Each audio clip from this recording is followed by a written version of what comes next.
Hey guys, welcome back to my channel. In today's video, I'm going to show you a simple and effective way to fix widgets not showing on iOS 26. If your widget disappear, won't load, or don't update, follow these steps.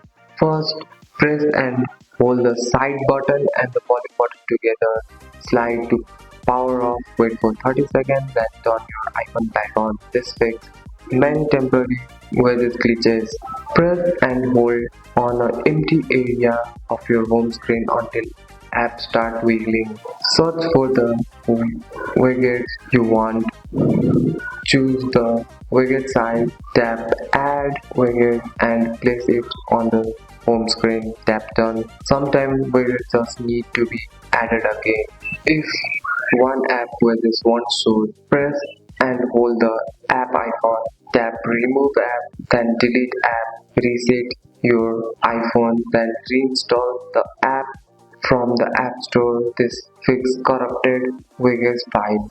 Open the App Store and update all apps. Then go to Settings, tap on General, tap on Software Update, install any available update. Updates often fix widgets bug and display issues. That's it. That's all for today's video, guys. If you found this video helpful, drop a like and subscribe for more videos. Thanks for watching. See you in next one.